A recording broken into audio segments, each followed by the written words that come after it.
Hello guys, welcome to Pakistani real action. तो कैसे हैं आप सब? उम्मीद है आप सब बढ़िया होंगे और मजे में होंगे। मेरा नाम है उदय से। वर्षित सुबह सिटीजनशिप अमेंडमेंट एक्ट लागू हुआ है कल भारत में। और पहले तो यार हमें सीरीजली हमें पता नहीं है पहले वाकई में कि इसके पीछे माजरा क्या है, क्योंकि बहुत कंट्रोवर्शियल चीज है और हम कब से सुन रहे हैं CAA, लेकिन हमें इसका सही नहीं पता इसमें होता क्या है। तो पहले बबू का वीडियो इसके ऊपर हम लेकर आए, तो ये क्या सीन है सारा कुछ जानेंगे, बाकी बातें करेंगे भाई बाद में। काउंटिंग करते हैं 3, 2, 1 एंड स्टार्ट। इसकी माइनॉरिटी को और विशेषकर मुस्लिम भाइयों को भड़काया जा रहा है। देश में किसी की भी नागरिकता सीए छीन ही नहीं सकता, क्योंकि कानून में प्रोविजन ही नहीं है। सीए जो शरणार्थी आए हैं पाकिस्तान और बांग्लादेश से धार्मिक प्रताड़ना के कारण, उनको नागरिकता देने का कानून है और मैं मानता हूं इसमें किसी का विरोध नहीं होना। तो बस फाइनली सिटीजन अमेंडमेंट एक्ट 2019 लागू हो ही गया। इसके इंप्लीमेंट होने के साथ ही अफवाहों का दौर भी शुरू हो गया है। एक लॉबी ने फिर से ये झूठ फैलाना शुरू कर दिया कि इस अमेंडमेंट के लागू होने के बाद से भारतीय मुसलमानों की नागरिकता चली जाएगी, उनसे उनके दस्तावेज मांगे जाएंगे। खबर आने के बाद से लगातार एक कोशिश की जा रही है कि इस कानून के नाम पर देश के मुसलमानों को भड़काया जाए, मगर यकीन मानिए दोस्तों, ऐसा कुछ भी नहीं है। तो क्या है नागरिकता संशोधन अधिनियम? इसके लागू होने से किस किस को फायदा होगा? क्या ये कानून भारतीय मुसलमानों के खिलाफ है? आइए एक एक करके इन तमाम सवालों के जवाब देते हैं। गृह मंत्री जी, CAA कब लागू होगा? सीए ये देश का कानून है, पत्थर पर लकीर है, ये वास्तविकता है, ये लागू होगा ही होगा और इस चुनाव के पहले इसको कोई नहीं रोक सकता। तो दोस्तों, जैसा कि हमने आपको बताया 11 मार्च 2024 को एक अधिसूचना लाकर केंद्र सरकार ने CAA 2019 को लागू कर दिया। इस एक्ट के लागू होने के बाद से पाकिस्तान, बांग्लादेश और अफगानिस्तान से आए हिंदू, सिख, बौद्ध, पारसी, ईसाई और जैन धर्म के लोगों को भारत की नागरिकता देने का रास्ता साफ हो गया। इस कानून को लाने के पीछे भारत सरकार का मकसद ये है कि ऐसे गैर मुस्लिम जिनका इन 3 मुस्लिम देशों में धर्म के आधार पर अगर उत्पीड़न हुआ है, उन्हें भारत की नागरिकता दी जाए। इस कानून के अंडर कोई भी नॉन मुस्लिम जो 31 दिसंबर 2014 से पहले भारत आया है, वो सरकारी पोर्टल पर जाकर भारतीय नागरिकता के लिए अप्लाई कर सकता है। उसे बस ये बताना होगा कि वो भारत कब आया। आपको बता दें 1947 में पाकिस्तान बनने के 2 साल बाद पाकिस्तान के प्रधानमंत्री लियाकत अली खान और भारत के प्रधानमंत्री जवाहरलाल नेहरू जी के बीच एक समझौता हुआ था।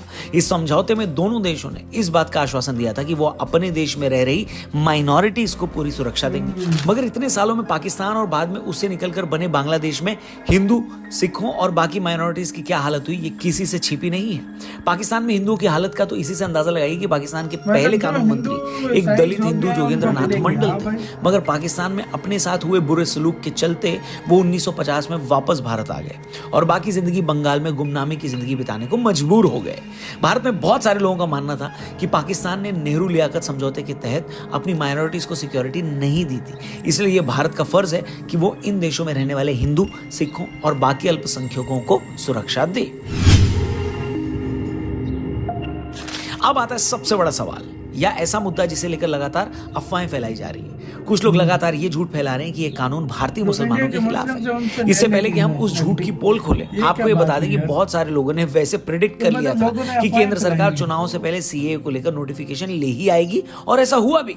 वैसे प्रेडिक्शन का बड़ा रोल होता है सब जगह। जैसे मैंने एक आर्टिकल पढ़ा कि एक एस्ट्रोलॉजर ने 2018 में प्रेडिक्ट कर दिया था कि 2019 में आर्टिकल 370 हटा दिया जाएगा। वैसे ही 2019 में जब किसी को एक दिन पहले तक ये नहीं मालूम था कि ऐसा कुछ होने वाला है, एक एस्ट्रोलॉजर ने कैसे प्रेडिक्ट कर लिया। शॉकिंग है ना? और देखिए अभी CAA भी लागू हो गया। मुझे भी काफी क्यूरियोसिटी हुई कि अपने बारे में मैं कुछ एस्ट्रोलॉजर से पूछूं, तो मैंने ऐसे एक ऐप को डाउनलोड कर लिया, नाम है एस्ट्रोटॉक। वहां पर मैंने एक एस्ट्रोलॉजर प्रिया जी से बात करी। उन्होंने मुझसे मेरा डेट ऑफ बर्थ और टाइम मांग लिया।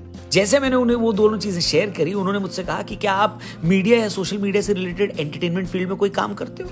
मैं भी एकदम शॉक में चला गया, क्योंकि मैंने उन्हें नाम और अपना फोटो वगैरह तो भेजी नहीं थी। फिर उनको कैसे पता? मैंने उनसे 2024 को लेकर काफी कुछ पूछा है। उनसे बात करके काफी क्लैरिटी भी मुझे मिल गई है। आप में से कई स्टूडेंट हैं, वर्किंग प्रोफेशनल्स हैं और सिंगल भी होंगे। काफी लोगों को पता करना होगा कब मिलेगी जॉब, इंक्रीमेंट और गर्लफ्रेंड के बारे में या फिर वाइफ के बारे में। अगर आपको भी ऐसे अपने डाउट्स क्लियर करने हैं तो अपने बहुत सारे इश्यूज को सॉल्व कर सकते हो। एस्ट्रोटॉक ऐप को डाउनलोड करिए, फर्स्ट चैट बिल्कुल फ्री मिलेगी आपको। ठीक है, वीडियो पे वापस आते हैं और आज के मेन सवाल पे बात करते हैं कि क्या सिटीजनशिप अमेंडमेंट एक्ट भारतीय मुसलमानों के खिलाफ है।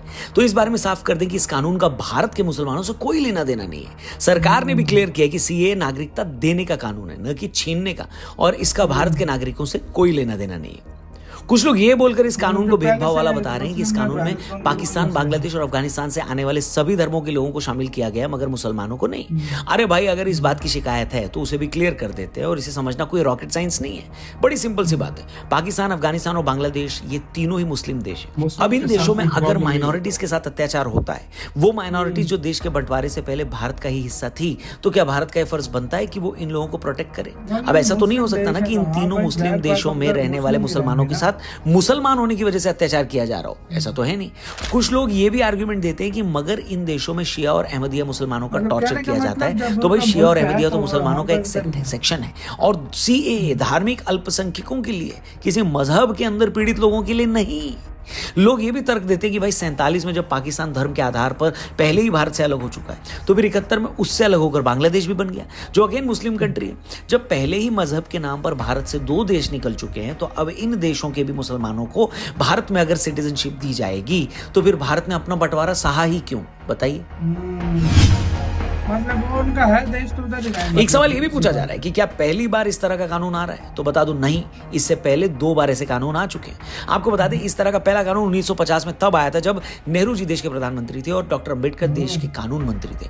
उस वक्त दी इमिग्रेंट एक्ट लाया गया था। उस कानून को लाने के 2 मकसद थे। एक तो जो लोग किसी गलत इरादे से असम में घुसे थे, उनकी पहचान करके उन्हें देश से बाहर निकालना, और दूसरा ऐसे सिखों और हिंदुओं को भारत में रुकने की इजाजत देना जिनका धर्म के आधार पर पाकिस्तान में उत्पीड़न हुआ था और वो भारत में आ गए थे। इसके बाद 2003 में वाजपेयी जी की सरकार ने गुजरात और राजस्थान की सरकारों को ये खास राइट्स दिए थे कि वो पाकिस्तान और बांग्लादेश से प्रताड़ित होकर आए हिंदुओं और सिखों को भारत की नागरिकता दें। आपको बता दें, सीए को लेकर नोटिफिकेशन आने के बाद कोई भी एलिजिबल आदमी पोर्टल के माध्यम से ऑनलाइन अप्लाई कर सकता है। खबर आने के बाद से इस फैसले पर सबसे ज्यादा स्वागत पश्चिम बंगाल की मतुआ कम्युनिटी कर रही है। फैसला आने के बाद से ये लोग लगातार सेलिब्रेट कर रहे हैं। ये वो कम्युनिटी है जो बेसिकली पूर्वी पाकिस्तान से बिलोंग करती है, और बांग्लादेश बनने के बाद ये लोग भारत आए थे। आपको जानकर हैरानी होगी कि पश्चिम बंगाल में मतुआ कम्युनिटी के 30 लाख लोग हैं। जी हाँ, 30 लाख लोग। अभी तो हमने सिर्फ एक कम्युनिटी की बात की है, पूरे देश में ऐसे कितने शरणार्थी होंगे जो पाकिस्तान और बांग्लादेश से भागकर भारत आए होंगे, इसका आप सिर्फ अंदाजा लगा सकते हैं। ये देखकर सच में बड़ी हैरानी होती है कि जब 2019 में सीए कानून पास हुआ था, तब भी बड़े लेवल पर लोगों ने इसे बिना समझे एंटी मुस्लिम अनाउंस कर दिया था। देश में इसे लेकर बवाल बहुत ज्यादा हुआ था। 100 से ज्यादा लोग उन प्रदर्शनों में मारे गए, और हुआ क्या?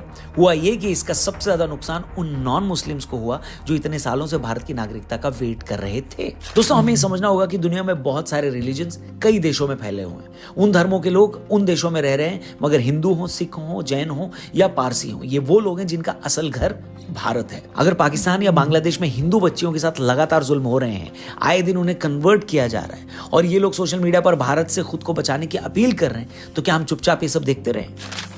उधर तो कह नहीं सकते हम, हमको दुख होता है। होली करते किसी पे रंग गिर जाता मुसलमानों पे, तो मुसलमान हमको मारने दौड़ते थे।